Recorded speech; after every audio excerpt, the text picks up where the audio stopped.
गीता 8वें अध्याय का महात्म्य। भगवान शिव कहते हैं, देवी अब 8वें अध्याय का महात्म्य सुनो।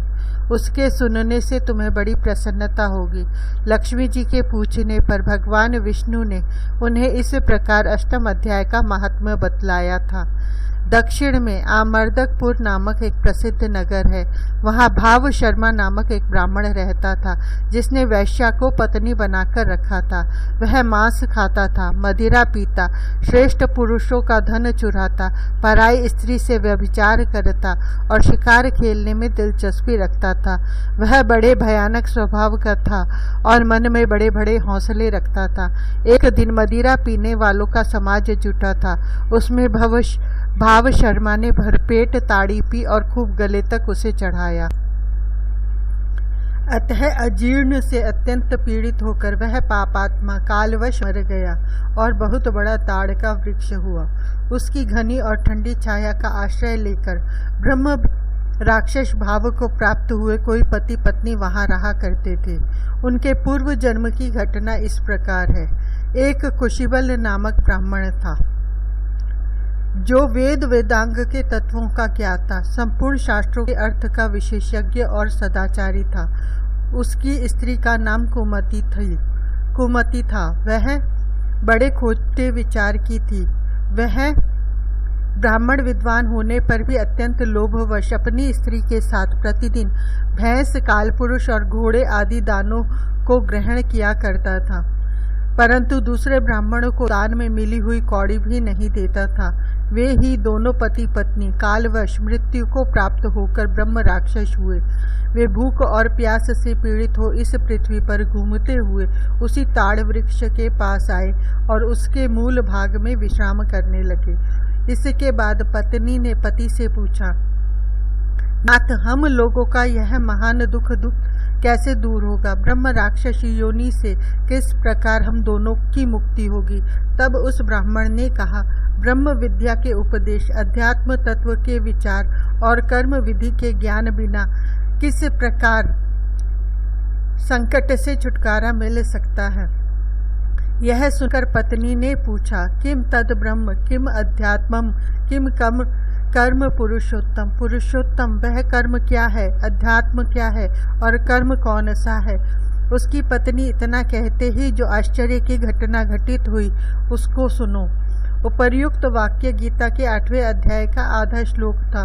उसके श्रवण से वह वृक्ष उस समय ताड़ के रूप को त्याग कर भाव शर्मा नामक ब्राह्मण हो गया। तत्काल ज्ञान होने से विशुद्ध चित्त होकर वह पाप के चोले से मुक्त हो गया तथा उस आधे श्लोक के ही महात्म्य से वे पति पत्नी भी मुक्त हो गए। उनके मुख से देवात ही 8वें अध्याय का आधा श्लोक निकल पड़ा था। तदंतर आकाश से एक दिव्य विमान आया और वे दोनों पति पत्नी उस विमान पर आरूढ़ होकर स्वर्गलोक को चले गए। वहाँ का यह सारा वृत्तांत अत्यंत आश्चर्यजनक था। उसके बाद उस बुद्धिमान ब्राह्मण भाव शर्मा ने आदर पूर्वक उस आधे श्लोक को लिखा और देव जनार्दन की आराधना करने की इच्छा से वह मुक्तिदायिनी काशीपुरी में चला गया। वहाँ उस उदार बुद्धि वाले ब्राह्मण ने भारी तपस्या आरंभ की। उसी समय क्षीर सागर की कन्या भगवती लक्ष्मी ने हाथ जोड़कर देवताओं के भी देवता जगतपति जनार्दन से पूछा, नाथ, आप सहसा नींद त्याग कर खड़े क्यों हो गए? श्री भगवान बोले, देवी, काशीपुरी में भागीरथी के तट पर बुद्धिमान ब्राह्मण भाव शर्मा मेरे भक्ति रस से परिपूर्ण होकर अत्यंत कठोर तपस्या कर रहा है। वह अपनी इंद्रियों के वश में करके गीता के 8वें अध्याय के आधे श्लोक का जप करता है। मैं उसकी तपस्या से बहुत संतुष्ट हूँ। बहुत देर से उसकी तपस्या के अनुरूप फल का विचार कर रहा था। प्रिय, इस समय वह फल देने को मैं उत्कंठित हूँ। पार्वती जी ने पूछा, भगवान श्री हरि सदा प्रसन्न होने पर भी जिसके लिए चिंतित हो उठे थे, उस भगवत भक्त भाव शर्मा ने कौन सा फल प्राप्त किया? श्री महादेव जी बोले, देवी, द्विज श्रेष्ठ भाव शर्मा प्रसन्न हुए। भगवान विष्णु के प्रसाद को पाकर आत्यंतिक सुख मोक्ष को प्राप्त हुआ तथा उसके अन्य वंशज भी जो नरक यातना में पड़े थे उसी के शुद्ध कर्म से भगवत धाम को प्राप्त हुए। पार्वती, यह 8वें अध्याय का महत्व थोड़े में ही तुम्हें बताया है, इस पर सदा विचार करना चाहिए। 8वां अध्याय अक्षर ब्रह्म योग। 7वें अध्याय में 1 से 3 श्लोक तक भगवान ने अर्जुन को सत्य स्वरूप का तत्व सुनने के लिए सावधान कर उसे कहने की प्रतिज्ञा की। फिर उसे जानने वालों की प्रशंसा करके 27वें श्लोक तक उस तत्व को विभिन्न प्रकार से समझाकर उसे जानने के कारणों को भी अच्छी तरह से समझाया। और आखिर में ब्रह्म, अध्यात्म, कर्म, अधिभूत, अधिदेव और अधियज्ञ सहित भगवान के समग्र स्वरूप को जानने वाले भक्तों की महिमा का वर्णन करके वह अध्यात्म समाप्त किया। लेकिन ब्रह्म, अध्यात्म, कर्म, अधिभूत, अधिदेव और अधियज्ञ, इन 6 बातों को और मरण काल में भगवान को जानने की बात का रहस्य समझ में नहीं आया। इसलिए अर्जुन पूछते हैं। अत 8वां अध्याय। अर्जुन ने कहा, हे पुरुषोत्तम, वह ब्रह्म क्या है, अध्यात्म क्या है, कर्म क्या है, अधिभूत नाम से क्या कहा गया है और अधिदेव किसको कहते हैं? हे मधुसूदन, यहाँ अधियज्ञ कौन है और वह इस शरीर में कैसे है तथा युक्त चित्त वाले पुरुषों द्वारा अंत समय में आप किस प्रकार जानने में आते हैं? श्री भगवान ने कहा, परम अक्षर ब्रह्म है, अपना स्वरूप अर्थात जीव आत्मा अध्यात्म नाम से कहा जाता है तथा भूतों के भाव को उत्पन्न करने वाला जो त्याग है वह कर्म नाम से कहा गया है। उत्पत्ति विनाश धर्म वाले सब पदार्थ अधिभूत है। हिरण्यमय पुरुष अधिदेव और हे देहधारियों में श्रेष्ठ अर्जुन, इस शरीर में मैं वासुदेव ही अंतर्यामी रूप से अधियज्ञ हूँ। जो पुरुष अंत काल में भी मुझको ही स्मरण करता हुआ शरीर को त्याग कर जाता है वह मेरे साक्षात स्वरूप को प्राप्त होता है, इसमें कुछ भी संशय नहीं है।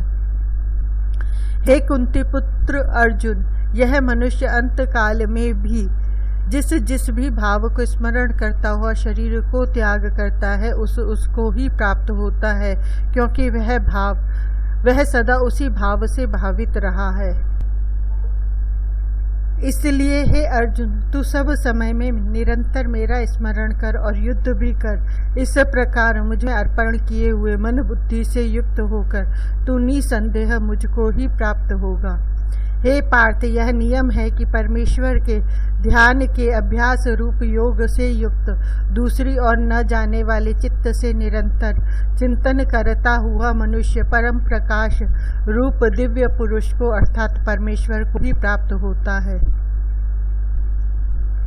जो पुरुष सर्वज्ञ, अनादि, सबके नियंता, सूक्ष्म से भी अति सूक्ष्म, सबके धारण पोषण करने वाले अचिंत्य स्वरूप सूर्य के सदृश नित्य चेतन प्रकाश रूप और अविद्या से अति परे शुद्ध सच्चिदानंद घन परमेश्वर का स्मरण करता है वह भक्ति युक्त पुरुष अंत काल में भी योग बल से भ्रिकुटी के मध्य में प्राण को अच्छी प्रकार स्थापित करके फिर निश्चल मन से स्मरण करता हुआ उस दिव्य रूप परम पुरुष परमात्मा को ही प्राप्त होता है।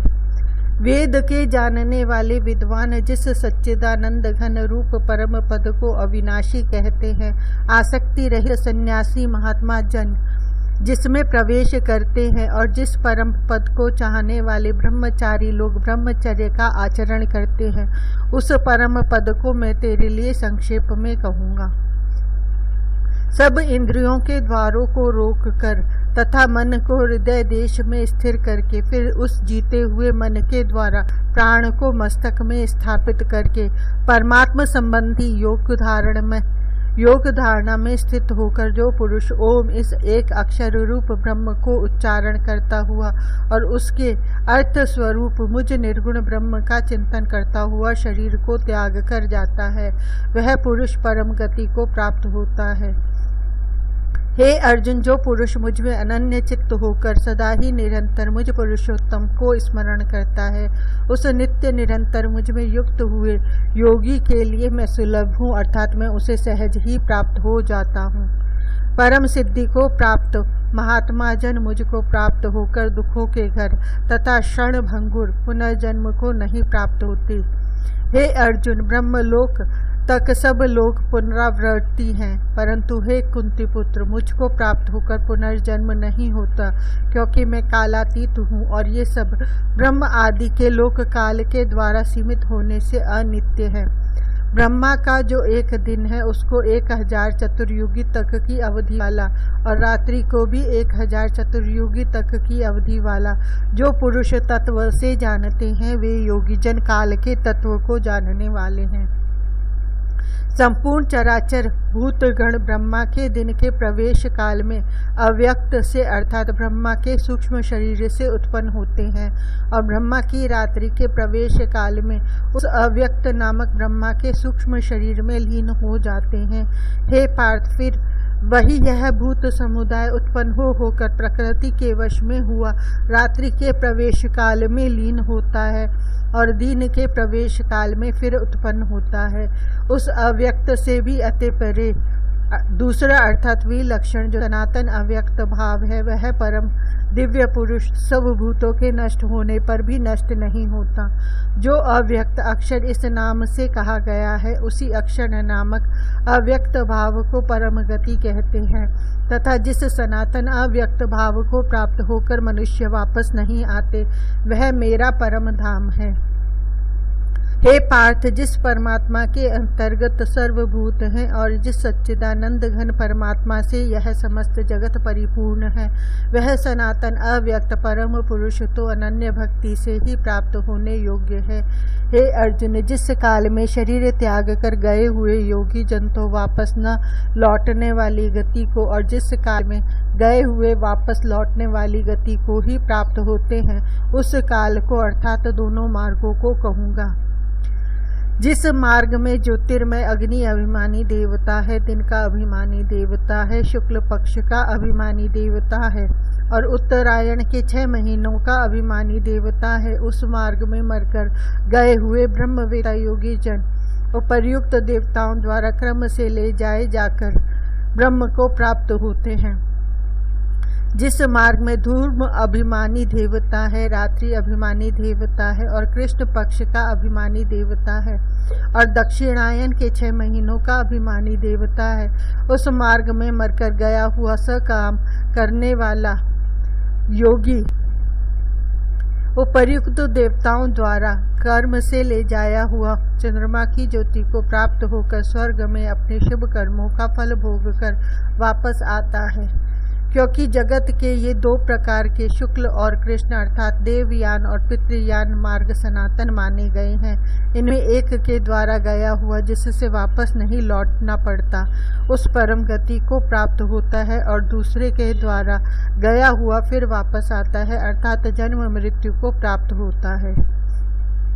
हे पार्थ, इस प्रकार इन दोनों मार्गों को तत्व से जानकर कोई भी योगी मोहित नहीं होता। इस कारण हे अर्जुन, तू सब काल में समबुद्धि रूप योग से युक्त हो अर्थात निरंतर मेरी प्राप्ति के लिए साधन करने वाला हो। योगी पुरुष इस रहस्य को तत्व से जानकर वेदों के पढ़ने में तथा यज्ञ तप और दान आदि के करने में जो पुण्य फल कहा है उन सबको निसंदेह उल्लंघन कर जाता है और सनातन परम पद को प्राप्त होता है।